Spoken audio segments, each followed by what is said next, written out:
This morning I was thinking about the road trips that we've taken in our Tesla since we purchased it at the end of 2020, as well as a small road trip that we did yesterday in our old gas car. And I thought about how amazing the experience has been in general, but then I watched an episode of Now You Know and about the experience that Zach and Jesse had with their Rivian R1T, and I realized that some of the anecdotes that I've heard, as well as the things that I've experienced personally, means that your EV experience could be very different, and this could really negatively affect EV adoption. Let's take a look.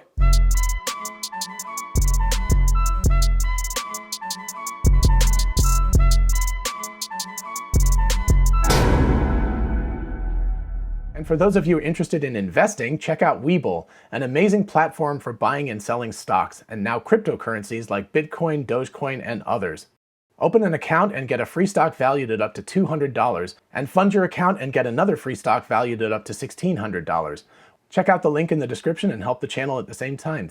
Hey y'all, it's Dr. Know-It-All. So I'm going to start this by just completely saying this is anecdotal and speculative, right? I don't have statistics to back me up. We're going to think about all of this stuff today. We're just going to kind of project out ideas, and it's going to be very anecdotal. So if you're looking for a statistics-based episode, you'll maybe have to wait. I don't know. It's quite possible I might be able to come up with something statistics-based in the future. But I think even though this is mostly anecdotal, it's very, very important to consider this, because one of the things that really is critical is first experiences with things, right? So everybody has grown up with a gas car pretty much, right? I mean, whatever. I'm sure there are exceptions to the rule always, but pretty much everybody has grown up around gas cars. Everybody kind of understands the experience.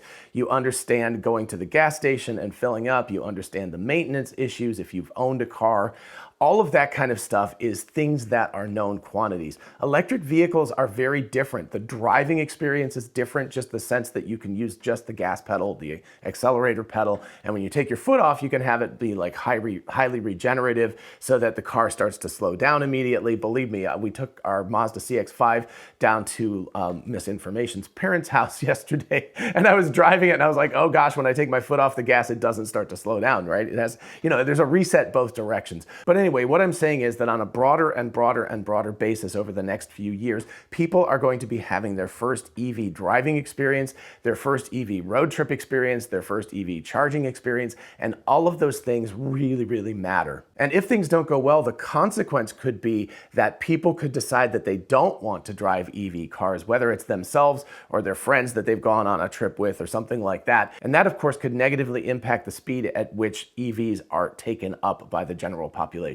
So we all know about the S-curve, right? You have a very, very slow uptake of the early adopters. Right now we're hitting that point where it's starting to tip up and we're getting more and more into the general population that's purchasing vehicles. And the hope is that we'll get this very nice linear ramp up to about 80% or so EV adoption, and then we'll get the laggards that come behind, right? So we've got the basic S-curve there, and we're just hitting the beginning of the linear slope. The consequence of that, however, is that first tail of the S-curve is early adopters. It's people who are in general in a technical S-curve. It's people who are more technically savvy, who are more willing to be kind of beta testers and check things out and not have an absolutely perfect experience, right? When you get to the mainstream, the center of the bell curve, what most people want in that case is they want something that just works. They don't want to have to think about it. And this is where charging in particular can be a really big issue. And of course, I'm not denying that there are many, many other issues, but today I want to talk specifically about charging, and I want to talk specifically about road trips.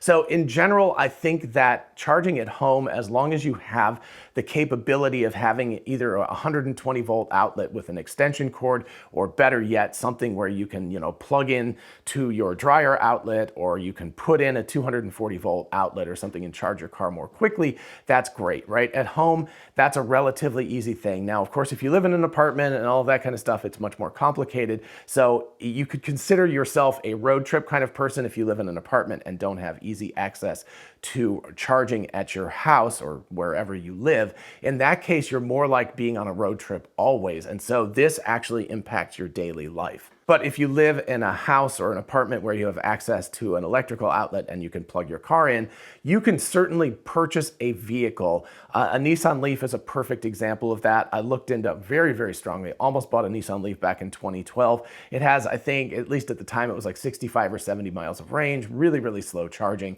but it doesn't doesn't matter, right? You plug it in at night, it's charged up in the morning, and you zip around town, and that's what you use it for. It's your town car. But that almost necessitates that you have two vehicles, at least if you ever want to take a road trip, you know, or do something out of town. Even for us, like getting to Atlanta and back is about 120 miles or so-ish. So, right, that's well outside the range of the Nissan Leaf. You would have to charge it up someplace in order to make a trip like that. So we're not even talking about big road trips. But anyway, so in that case, you have to have two cars. You have to have an ICE car or some other kind of car, and then your Nissan Leaf or whatever for driving around town sort of driving. And that's fine, but that limits the value of the vehicle because you can't use it for every use case. And I know most of your driving, you know, 90% plus probably for most people is just driving around town and stuff, but a lot of the miles that you put on might be road trips. If you're going to visit relatives, if you're going to go up into the mountains for the weekend, if you're going to drive to the beach, you know, if you're going to go on just a road trip for fun with friends or something, right? All of those sorts of things you put a lot of miles on.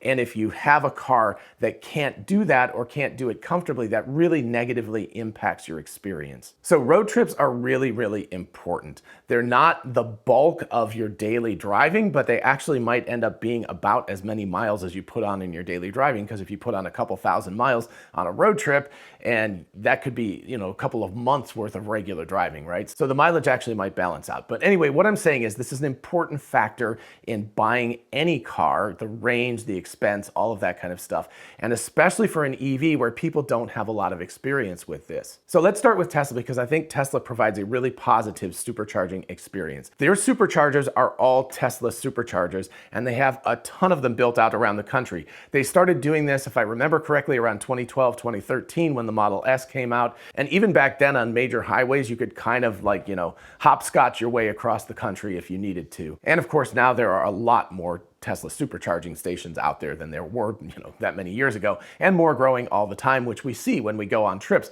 We're going to DC to see my parents next week, and every time we go, it seems like there's new superchargers along the way. So they're putting them up really, really fast. I know it's the East Coast, so it's relatively, you know, inundated with superchargers and stuff anyway, but even when you're going west, I've looked at this before because we're probably going to go to Boca Chica later this summer. There are a lot more than there were a year and a half ago when we went the first time. So the number of superchargers is really important. If you have as many superchargers as there are gas stations, things are pretty good, right? You just go across the street if you're not satisfied with whatever the experience is there. But currently, you don't have that many, but Tesla has a lot of superchargers. Also, the superchargers are Tesla's superchargers. So we all know you drive a Tesla vehicle, you have a Tesla supercharger. Whose fault is it if things don't work well? It's Tesla's fault. So you know exactly where to turn if you've got a call or if you've got to make contact. I've never literally had to do this, and I've been to a lot of superchargers. I've never had to make contact with Tesla about this because also they have amazing uptime. Uptime is super, super important. So Tesla has 99.5% uptime, I believe, on their superchargers. So that's pretty ridiculously good, right? Nobody else has anything like that, just to throw in a little comparison early. But anyway, they've got super, super duper uptime. They've got a lot of superchargers. If something goes wrong, you know who to contact because it's the whole chain is vertically integrated. It's Tesla, and you know somebody there is going to have to solve the problem if there's an issue. And of course, since Tesla knows that they're responsible for this entire thing, they're responsible for the experience. So they want to make this experience as good as possible for their customers because it means more people will go to the superchargers, which makes them a small amount of money, but not a lot. But more importantly, it means people are going to continue buying Teslas. That's a really, really big, you know, feather in their cap. You're like, this is a great, easy experience, no problem at all. I don't know if you haven't charged with a supercharger before, you've got an account with Tesla, you've got your credit card in there. When you walk up to the supercharger, you back your car up or you pull it in, however you need to do that. You pull the cord out of the supercharger thing, you push the button, the little hatch opens up, you plug it in. It flashes blue for a little while, then it flashes green, and it's charging, and it charges up to whatever amount you want to do. If you're on a road trip, it calculates all of this stuff out, right? So if you're going 1,000 miles and you have to do 3 supercharger stops. It tells you exactly when you're going to arrive. It tells you how many superchargers are open at that location. It tells you what the speed of the supercharger is, which is also super, super important. And it tells you how long you're going to need to be there at the supercharging thing. So 15 or 20 minutes or whatever. So you know if you want to go to the bathroom, if you want to go across the street and get Burger King or whatever, you know. So you can do these things and you can plan them out so that you can time it out so that when the car is ready to leave, you're ready to go. It tells you, it puts it on your phone. It's like, hey, we're ready to go again. You can leave now. So all of these things just make it super, super easy. You never have to think about money. You never have to think about any of this stuff. It's just all taken care of for you. So because Tesla is vertically integrated and they're responsible for the entire car/charging experience, they make it really, really good for the customer. And I've been very, very pleased by it. I had one bad experience with a supercharger. It was actually on our road trip to Boca Chica and Austin last year. It was Greenville, Alabama. There were 2 down superchargers out of 6, I think. And there was a huge line of vehicles there. So that's the only time that we really ever had to wait a super long time. People were very nice about it. But you know, again, this is one of those things when I look now, there's more superchargers along the way. So there would be more choices, right? And now they also have a little flag on the interface where you can see if it says like there's 0 superchargers available, you can go like, well, where else could I go along the trip, right? So all of those things, that was like one bad experience I had with that. But aside from that, and gosh, I mean, we've been to 40 or 50 superchargers at least. They've all been super pleasant. They've all been relatively free. There's been open slots so you can get there. We really try to go to 250 kilowatt superchargers now on road trips because they're way faster. Anyway, so it's a really good experience. Had one kind of quasi bad experience, which just involved waiting around for about 45 minutes before we could plug in, which was unfortunate, but you know, such is life. So now to counterbalance that, we went to a hotel at Jekyll Island that had free, you know, destination charging, which was great. It was 16 kilowatts, so nothing super fast.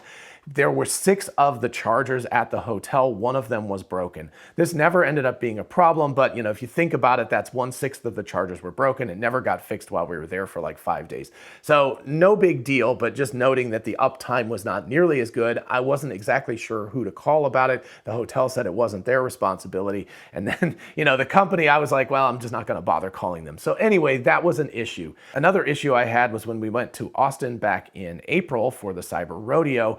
We went to the airport and there are plugins there for free charging while you're gone, which is really, really cool. But as it turned out, there were 4 of these chargers. 3 of them were full. I pulled into the 4th one and it was broken. And that was a bit unfortunate. We didn't have time. There were ones on other levels that I could have searched for.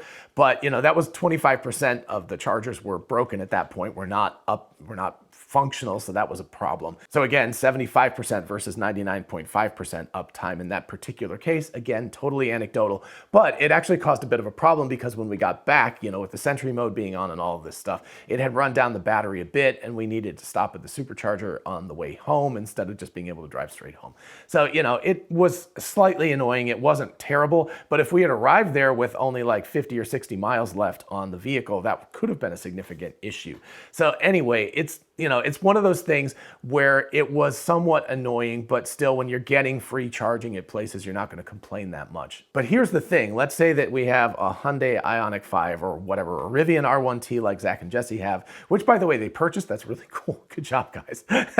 Wish I could afford to purchase an R1T to play around with. That would be pretty cool. But anyway, they went to Electrify America, I think EVgo and maybe one other place, and they had really bad experiences and they would plug in the vehicle and it wouldn't charge.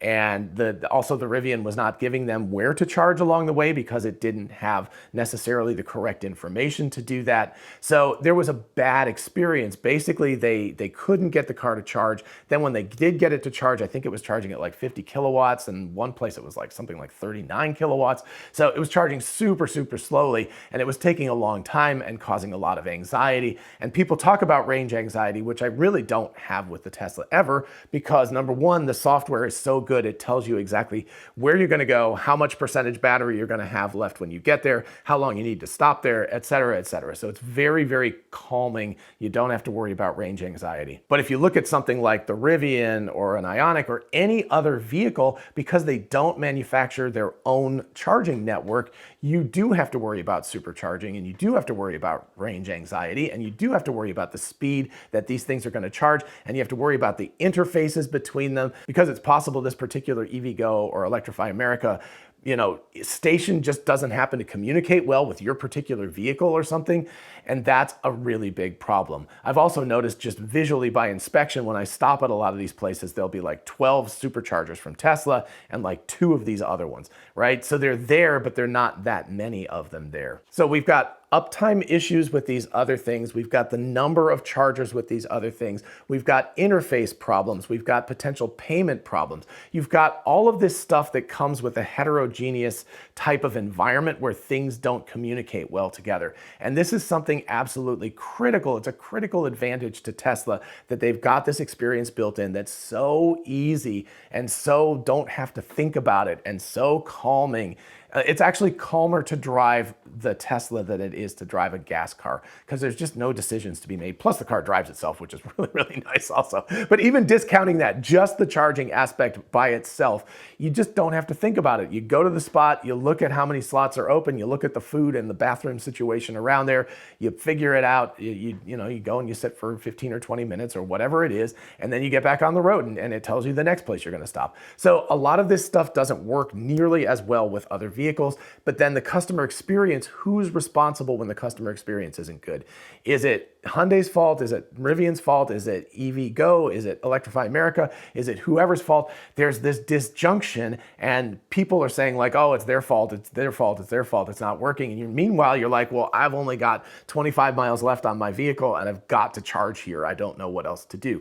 That's a really big problem. So the experience is not nearly as good and it can be very, very stressful. And the reason why this is important, you might be like, yeah, okay, fine. They'll get it worked out in 5 or 10 years or something. There'll be more of these things, which is very, very true. And of course, eventually it will be like gas stations where there'll be ones across the street from each other. So you're like, if Electrify America is not working, you go over to the EVgo station across the street and you're like, fine, I'll just plug in here and it'll work. So yeah, eventually that's going to take place. But the problem is, remember when I said we're on that linear part of the S curve where people in the general population who don't care about being early adopters, don't want the pain in the buttness about having to do stuff that's not quite working well yet, those people are going to experience driving and road tripping in electric vehicles for the first time during the period when it's not working very well, except for Tesla superchargers. And if they have a bad experience, what are they gonna do? They're gonna be like, electric cars suck, I don't wanna ever get one, right? And so there's more of a tendency for them to then go back to ICE or internal combustion engine vehicles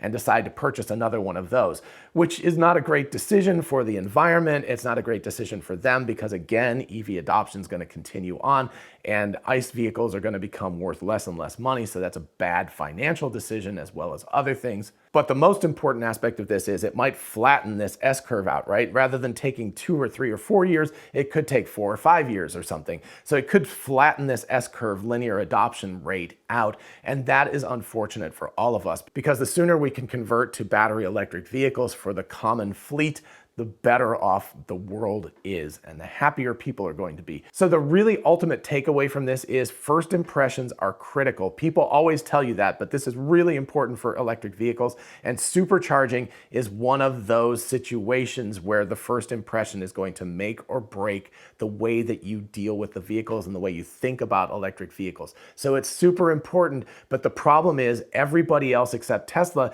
is not controlling the vehicle and the charging experience. So you have the potential for a mismatch anytime you want to do high-speed charging, and that can lead to a really bad experience, and that can lead to people being very frustrated and saying all electric vehicles suck, and having a negative narrative going on with this instead of a positive one. So if you're thinking about purchasing an electric vehicle, I highly recommend that you try to get in touch with a friend or somebody who has a Tesla and go to a supercharger and see what the experience is like. If not, at the very least, strongly consider getting a Tesla if you have any intention of driving the vehicle outside of your little, area in town and just using it as a daily commuter. Because if you do have an intention to ever take road trips, you really owe it to yourself to find out how good it can be in a Tesla and how not good it is in pretty much every other vehicle manufacturer because they don't control the whole experience. All right, I hope you found this episode fun and thought-provoking and a little insightful. I hope it helps you if you're thinking about